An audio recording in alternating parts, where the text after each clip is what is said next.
नमस्कार दोस्तों। आज का विषय ब्रह्मचर्य के साधन नामक पुस्तक के द्वितीय भाग से लिया गया है। इस पुस्तक के लेखक स्वामी ओमानंद सरस्वती जी तथा प्रकाशक हरियाणा साहित्य संस्थान है। विषय है मलद्वार की शुद्धि। शौच जाते समय पर्याप्त बड़ा जलपात्र शुद्ध जल का भरा हुआ अवश्य ही साथ ले जावें। पर्याप्त जल से भरे जलपात्र के बिना जाना मूर्खता है। जो लोग जलपात्र साथ नहीं ले जाते वे इतस्ततः पड़े हुए गंदे जल से मलद्वार को शुद्ध करते हैं, जिससे बवासीर आदि अन्य अनेक रोग हो जाते हैं। कोई कोई ऐसे पक्के बाबूजी होते हैं जो जल से धोने का कष्ट ही नहीं करते, कागज या कपड़े से पोंछकर फेंक देते हैं, जो कि अत्यंत हानिकारक है।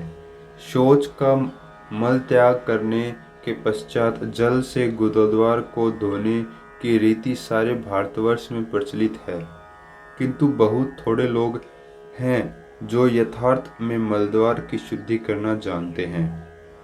प्राय शौच के समय अधिक से अधिक एक सेर जल का प्रयोग करते हैं।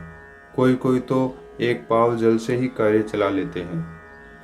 कितने आश्चर्य की बात है कि एक पाव पानी से पायु यानी गुदा द्वार की कैसे शुद्धि हो सकती है, जबकि किसी विशेष अवस्था में एक घड़े से भी काम नहीं चलता। वैसे ही ये साधारण सा कार्य लगता है, किंतु बहुत थोड़े व्यक्ति हैं जो मलद्वार की यथार्थ शुद्धि के ढंग व प्रकार को जानते हैं। इसलिए यह लोकोक्ति प्रसिद्ध है।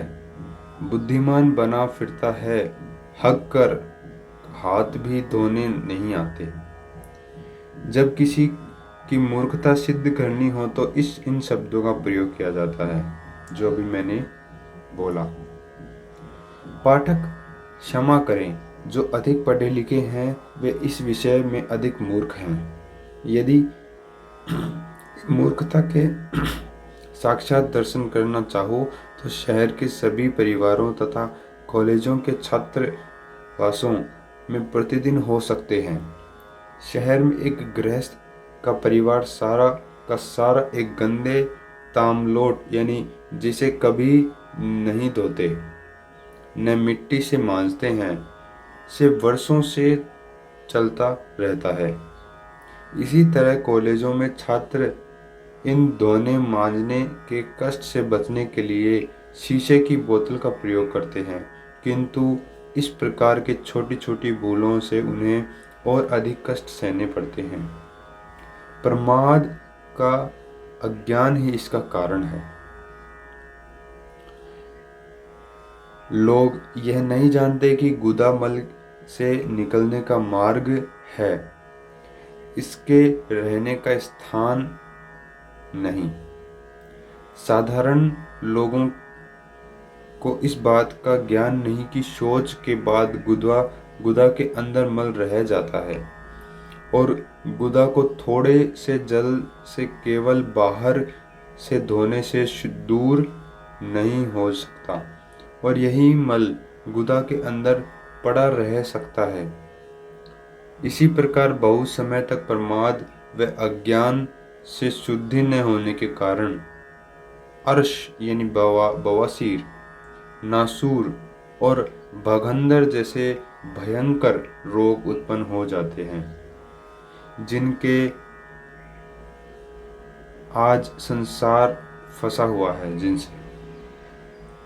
इसलिए महर्षि पतंजलि ने चरक संहिता में लिखा है कि मल मार्गो नाक कान गुदा उपथेस्त्रिय आदि को प्रतिदिन बारंबार मल रहित व शुद्ध करने से धोने से बुद्धि, पवित्रता तथा आयु की वृद्धि होती है।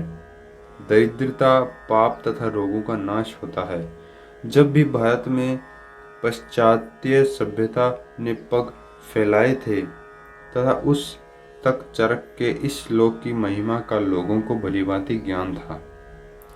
उस समय काला मौन यानी मनुष्य, जमीन पर हगने वाला, मिट्टी से हाथ मांजने वाला प्राचीन सभ्यता का भक्त कोट बूट पतलून आदि प्राकृतिक वस्तुओं से भले ही अपरिचित था, किंतु स्वास्थ्य और चरित्र रूपी धन का धनी तथा बल व शक्ति का भंडार था। आज भी जो मनुष्य प्राचीन ढंग से प्राकृतिक जीवन व्यतीत करते हैं, सौभाग्य से पाश्चात्य सभ्यता का भूत जिनके सर पर सवार नहीं है, वे सब इस लोक के महत्व को भली भांति समझते और इसके अनुसार श्रद्धा पूर्वक आचरण करके पूर्ण लाभ उठाते हैं। मलमूत्र के मार्गों की शुद्धि ही इतनी ही आवश्यकता है कि जितनी भोजन के पश्चात मुख और दांतों के तथा आँख, नाक, कान आदि शरीर के अन्य अंगों की शुद्धि की आवश्यकता है, क्योंकि ये भी तो शरीर के आवश्यक अंग हैं। जिस प्रकार मुख, नासिका आदि के गंदा रहने से अनेक रोगों की उत्पत्ति होती है, उसी प्रकार मल मूत्र के मार्गों की यथार्थ शुद्धि के अभाव में अनेक भयंकर रोगों का जन्म होता है।